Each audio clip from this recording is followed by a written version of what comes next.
This video is an overview of my Maggotkin of Nurgle collection for Warhammer Age of Sigmar.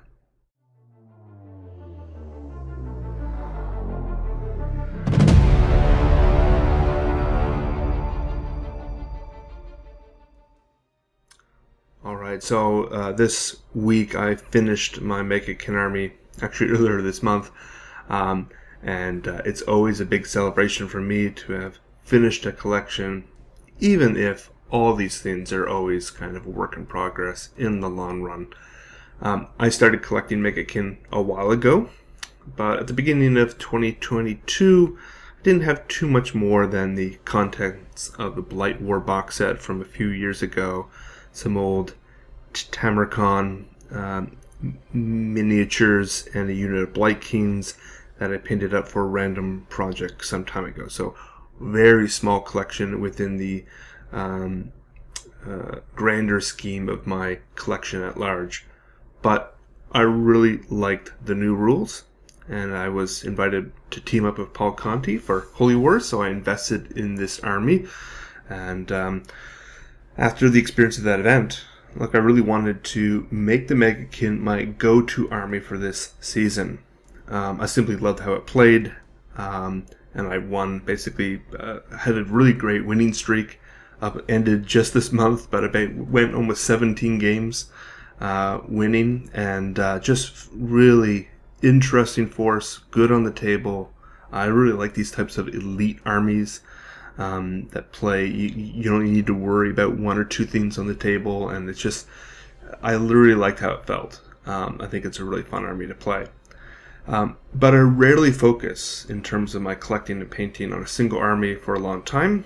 I generally slow grow my collections over many, many years. That's how I have accumulated so much plastic. So I struggled with how much I should invest, because I don't generally just focus on a single army for a long period of time. And at one point, I decided on a much smaller force. Right? I actually ended Holy Havoc, and I thought, okay, that'll be enough. But then I really started to fluctuate between that stance and investing into anything and everything, and I toyed with more and more lists. I made lists that were just all Plague Bearers, and lists that just had many great unclean ones, and lots of Beasts of Nurgle, and I absolutely loved all these lists. I thought that they each had some really cool viability on the tabletop that could really pose some challenges for opponents. But I do want to move on. As much as I love the army, I don't really want to just focus on this to the exception of everything else. And I just want to have things kind of completed. So I think I've invested probably a good $300 more or so after Holy Havoc or Holy Wars, and I think I'm fairly comfortable with the current size of the force and the options that it provides for gameplay. Again, after winning 17 games, I certainly am not lacking anything too much that is, a liability in terms of my gameplay. So that's good. So the army, as it currently stands, is 4,930 points. It's composed of 92 models, which is with all those Blight Kings and plus Pascoil Blight Lords, it just becomes a relatively small kind of elite force, even if you have a decent amount of Plague Bearers. So Maggotkin will always be disproportionately more points to fewer models, unless you really just push Plague Bearers. But Blight Kings and Pascoils are really, really good in the meta. I mean, I've been using 2 units of 10 Blight Kings. Oh, that poses a challenge to a lot of players. And Pascoils are obviously just, top tier meta right now. So that places the army at 4,000, just short of 5,000 points, as my 21st largest amidst my collection, which is a little crazy. Alright, so the army itself is composed of, for the mortals, Glotkin, Gutrot Spume, Lord of Plagues, a Lord of Blights, a Lord of Afflictions, a Harbinger of Decay, good 20 Blight Kings, and 5 Pascoil Blight Lords. And then for the demons, Horticulus Slamix, Spoilpox Scrivener, 40 plastic plague bearers. Well, actually 30 are plastic, 10 are metal, 3 plague drones, and I have 3 kind of the official Nurgling sculpts, and I've made additional 8 custom bases from the kind of random Nurglings you get throughout the Nurgle kits. I also have a few miniatures from Tamurkhan's Horde, which is, if you're unfamiliar with that, that's a Nurgle faction from Warhammer Fantasy, supported through Forge World. You're looking at, 2011-ish, something around there, I think, when those were first released. Kind of an interesting mix of Chaos Warriors and bizarre beasts.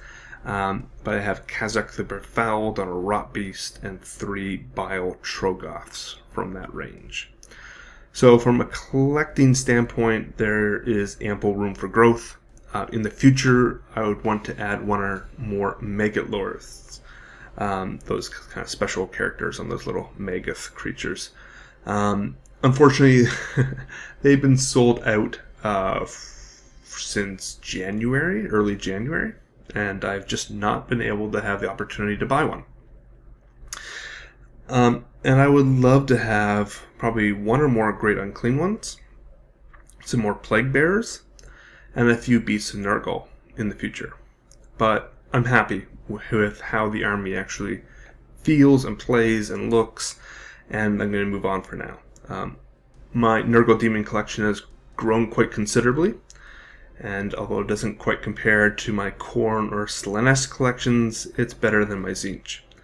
And I think a lot about the kind of holistic appearance of these types of things. Like if I were to assemble a Chaos Demon army for 40k or Legion of the First Prince for AOS, what would that visually look like? And it's definitely true that the Nurgle component of that would be weaker compared to those other components. Better than Tzeentch, but really pale in comparison to Khorne and Slaanesh. So that is something I would like to correct in the future, but it's not something I'm going to focus on for at least the next few years, probably. So the army was largely painted with contrast paints and shades over a Zenithal undercoat. And this was my real first stab at just purely applying contrast paints to the model. In the meantime, I had done Black Templars in the interim, but those were kind of a hybrid. I used some contrast paints and a lot of conventional paints with them.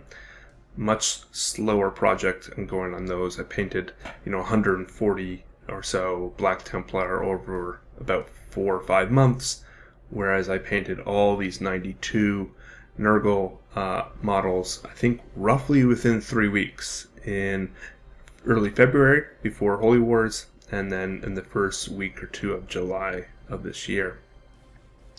The Plague Bearers, in particular, are among the fastest models to paint with contrast paints. The Plague Bearer green paint is just perfect over a Zenithal highlight. I think the army and that painting technique really demonstrated to me just how effective it can be over a Zenithal in particular. And it gave me a lot of hope for the future because I could paint these relatively fast, quite fast actually, I would say, with a decent result. None of these things are perfect by any stretch of the imagination, but I'm quite happy. Like if I can achieve this type of standard going forward in sufficient quantity, I'll be super happy. But I learned a lot through the process. I had 3 different units of Blight Kings. The one that I finished a couple years ago, and then the Blight Kings I did in February, and the Blight Kings I did in July. And I've done all 3 completely different. They're all painted by completely different styles, even using kind of different colors and everything. And I'm perfectly fine with that. That's something that I've learned and adapted, and I'm pushing forward as my hobby journey makes some progress. That I used to be very concerned about making sure there was a consistency across collections, I think that's largely been diminished in my mind. I don't think that's as much of a priority as people tend to think. And look, I would probably say that the Blight Keens I did in February were much weaker than the ones I did in July. So in some ways, I think I've learned and I've improved on that process. Adding a little more contrast to colors, not just the contrasting paint, but ensuring that there's quite stark divides and a range of distinct colors across the model, as opposed to, like, if you have green armor and brown skin, you're not providing enough contrast to really make the model pop a bit. So pushing the Zenithal a little higher and a little brighter really helped. So even something like the Maggotkin, I think I was finished within 2 days. And that's great, because I think he looks awesome. Like, I don't have a problem with that model at all. I'm actually really thrilled with how he came out. Lots of heavy greens and browns, very appropriate Nurgle Force. I think this looks rather nice. So let me know what you think of the collection, how it could be improved. In the meantime, I'll be working on my Beasts of Chaos collection, which should be finished within the near future. I'll see you in the next video.